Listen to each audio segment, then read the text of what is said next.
what money would you actually pay to guarantee sunny skies on your wedding day? Because right now, thousands of couples are answering that question with an Etsy listing and a $2 spell. So here's the trend.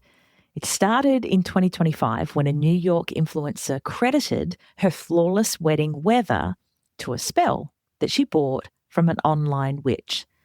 The wedding got so much press, it was called the pinnacle of wedding content creation. And since then, brides across the US have been booking Etsy witches to cast weather spells ahead of their wedding day. Some are paying, as I said, around $2. I've seen some listings that are active right now for up to about $84, and I've been told there are others that are up to $200. Before you laugh this off as a fringe TikTok thing, the Knott's 2026 Trends Report flagged it as an actual tracked wedding trend. Not a joke, not a one-off, a trend. So today I want to talk about why this is happening, what it actually says about the state of modern weddings, and where I land on it, because, oh boy, do I have an opinion. Let's get stuck into it. Unbridely is a community of pro-wedding vendors who believe in freedom and integrity in weddings, giving you options, solutions, tips and tricks to create the experience and memories that you and your fiancé really want and deserve. Because we believe that weddings are a team sport. With how-tos, stories and interviews with recently married couples, we find out what went right and what they'd change if they could go back and do it all over again. I'm Camille, and welcome to the Unbridely podcast. The obvious response to this is, it's silly, it's just another viral TikTok meme, it's Gen Z being Gen Z, but I think that sort of response misses what's actually going on here. The average wedding, as you know, in the US is sitting at around $36,000. In big cities, it's a lot more. In smaller towns, a lot less. New York averages around $75,000 for a wedding. When you've put that much money and attributed that much emotional weight into a single day, any single day, the idea of rain ruining it stops being this minor inconvenience, something you just have to get over, live with it, and it starts feeling like a threat to that investment, right? One bride interviewed about this said it outright. She knew the witch probably didn't have any actual power, no judgment on the witch herself, of course, but paying for the spell did something very real for her anyway. It soothed her anxiety. And that's the part I don't want to skip past. This trend isn't only about magic, whether or not you believe in it, whether or not people have it, all those sorts of things. It's about control, or at the very least, the illusion of it. When you've spent a year or more planning every detail down to the fucking napkin fold, the one thing, you cannot control is the sky, is the weather. And weather anxiety in the lead up to a wedding is real and common, spell or no spell. And when you think about it, this isn't happening in isolation either. This sort of trend is landing alongside couples picking wedding dates by the moon.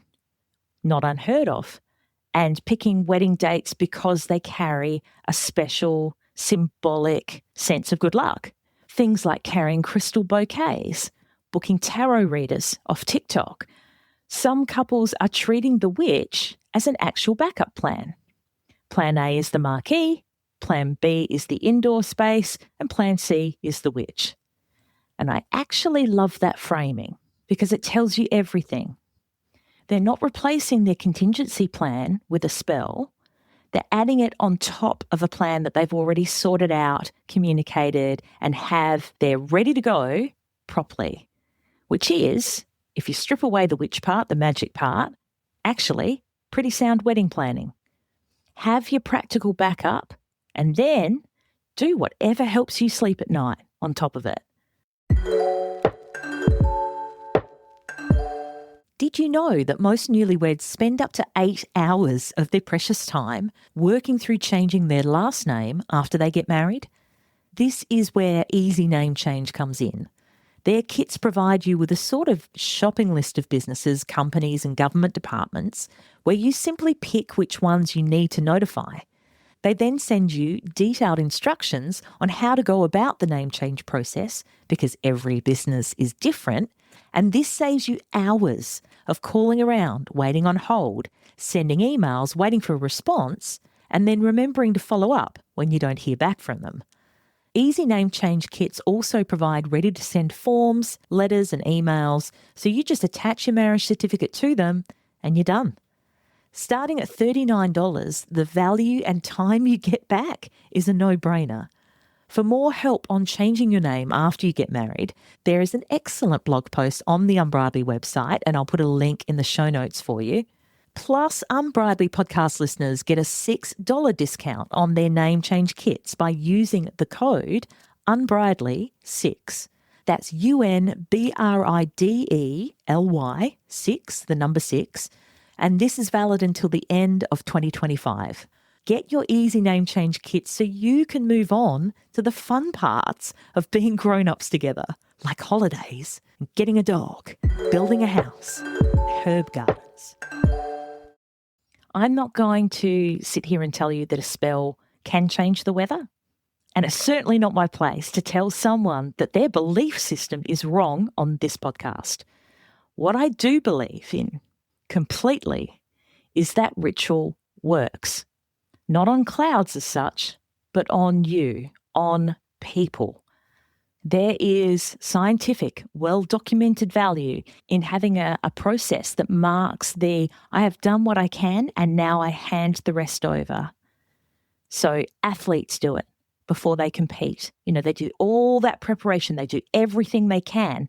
But when it comes down to, the race or the performance or the game or the match, they have to hand it over to whatever happens next and be reacting to that, right, in real time. People do it before major surgery. They prepare, they get everything ready at home, they prepare their mindset, and then they go, I've done everything I can. And you've got to relax, right? You've got to let go. Couples have done some version of this before weddings for as long as weddings have existed. It just used to look a bit different. It might have looked like a horseshoe sewn into the hem of a dress or, on one of those little ribbons that you put over the wrist of the bride. It might have been the sixpence tucked into the shoe. It's the something old, something new, something borrowed, something blue. Long before Etsy witches, I actually had this exact conversation with Hannah Rose, the UK wedding planner, back in episode 57. And she told me about something she'd learnt, that burying a cooked sausage in the garden the night before the wedding was meant to keep the rain away. And I have no idea how widespread that actually is, and I'm not holding it up as an established tradition. But at the time, it stuck with me because, number one, it's hilarious. And number two, it's this exact same instinct, just wearing a different hat. The framing has changed. The underlying human need hasn't. So if paying a few bucks for a spell or wearing your something borrowed, something blue, etc., helps you to walk into your wedding week steadier, feeling better, clear-headed, and with less anxiety, I think that's got real value. This is not me being a fence sitter or being diplomatic. I really mean it. Where I would gently flag something is if the ritual actually becomes the plan instead of sitting alongside one. If no marquee is booked, there's no indoor backup, no wet weather conversation with your venue coordinator, just the spell or the sausage, that's not a belief system issue. That's a logistics issue. And it's the one place I'll always push a couple to please be practical first. So this is my message. Sort your actual weather plan first, properly, with your venue, with your vendors. Then, whatever helps you to feel calm on top of that, whether that's a breathing exercise, a special ritual passed down through your family, or it can be, a certain piece of clothing, a certain piece of jewelry, things like that, or a spell from a witch, I am honestly glad it exists for you. Peace of mind is peace of mind, however you get there. So if there's a real lesson under the witch headlines, it's this. Wedding anxiety about things outside of your control is completely normal, and it deserves a real outlet, not just gritted teeth and hope. For some of you, that outlet is a properly costed bad weather plan and a ritual that means something to you. Could be family tradition, spell, or yes, even that sausage. Those two things aren't in competition with each other. The goal is the same thing either way. Walk into your wedding day knowing that you've done what you can and then let go of the rest. Because at the end of the day, no spell, no backup marquee, no amount of planning gives you full control over the sky. What it can give you is peace of mind, and that is worth paying for in whatever form actually works for you. Until next time, celebrate your people. That about wraps it up for this episode of the Unbridely podcast. For the links and resources we mentioned, please head to the show notes. And if you love the show, please review and subscribe on the podcast platform you're on now so you don't miss out on a single episode. Thanks so much for listening. And remember, weddings are a team sport. Catch you soon.